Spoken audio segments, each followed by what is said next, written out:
ஒரு நாடு மேலே கை வச்சா மொத்த இஸ்லாமிய நாடுமே போருக்கு வருவாங்க. இதுதான் முஸ்லீம் நேட்டோட புது ரூலே.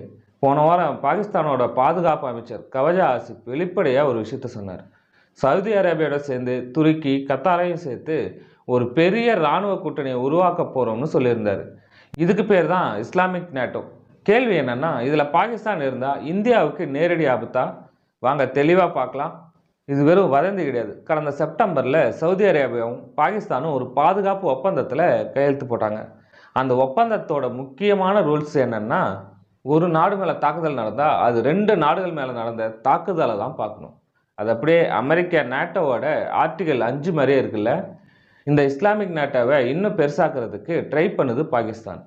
அமைச்சர் என்ன சொன்னாருன்னா, இது ஒரு எக்ஸ்க்ளூசிவ் கிளப்பாக இருக்கக்கூடாது, எல்லா இஸ்லாமிய நாடுகளும் சேரணும் அப்படின்னு வலியுறுத்தியிருக்காரு. இப்போ லேட்டஸ்ட் அப்டேட் என்னன்னா, துருக்கியோட பேச்சுவார்த்தை முடிகிற நிலையில் இருக்குது. கத்தார் கூட இந்த அமைப்பில் சேரலாம்னு சொல்லிட்டு இருக்காங்க. சவுதியோட பணம், துருக்கியோட வெப்பன் டெக்னாலஜி, பாகிஸ்தானோட அணு ஆயுதம், இந்த 3 சேர்ந்தா ஒரு மிகப்பெரிய சக்தியாக மாறும். இது வரைக்கும் இந்தியா பாகிஸ்தான் பிரச்சனைன்னா அது 2 நாடுகளுக்கு இடையில இருக்கிற பிரச்சனை.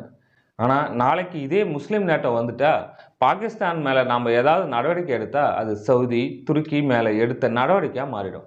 நமக்கு டிப்ளமேட்டிக் ப்ரெஷர் அதிகமாகிடும். பாகிஸ்தான் பொருளாதாரத்தில் வீக்கு தான். ஆனால் சவுதி உள்ளே வந்தால் பாகிஸ்தானுக்கு புது ஃபைட்டர் ஜெட்டுங்க வெப்பன் வாங்குறதுக்கு பணம் கிடைக்கும். சமீபத்தில் கூட $2 பில்லியன் போர் விமான ஒப்பந்தம் பேசப்படுதுன்னு கூட நியூஸ் எல்லாம் வெளியாச்சு. பாகிஸ்தான் பாதுகாப்பு அமைச்சர் இந்த கூட்டணி இஸ்ரேலுக்கு எதிராகவும் மறைமுகமாக இந்தியாவை குறி வச்சு பேசினதாகவும் தகவல் இருக்குது. ஆனால் இங்கே தான் ட்விஸ்டே இருக்குது.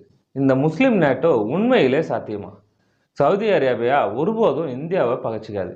ஏன்னா சவுதியில் 26 லட்சம் இந்தியர்கள் வேலை பார்க்குறாங்க. இந்தியா தான் அவங்களோட மிகப்பெரிய எண்ணெய் வாங்குகிற பையர். அதே மாதிரி துருக்கி நேட்டோவில் ஏற்கனவே இருக்குது. அமெரிக்காவை மீறி இந்தியாவுக்கு எதிராக நேரடியாக போருக்கு வருவாங்கன்றது சந்தேகம்தான். அதனால் உடனடி போர் ஆபத்து இல்லை. ஆனால் எல்லா நேரத்துலையும் அப்படியே இருக்க மாட்டாங்க. மேற்கு பக்கமாக இருக்கிற எல்லையில் பாதுகாப்பு சவால் உருவாகுதுன்றது உண்மை. இந்தியா என்ன பண்ணணும்? இந்த கூட்டணியை உடைக்காம சவுதி கத்தார் மாதிரியான நாடுங்கிட்ட நம்மளோட நட்பை இன்னும் வலுப்படுத்தணுமா?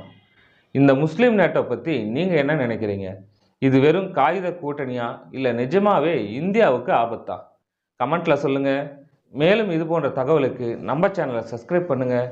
மீண்டும் அடுத்த வீடியோவில் பார்க்கலாம்.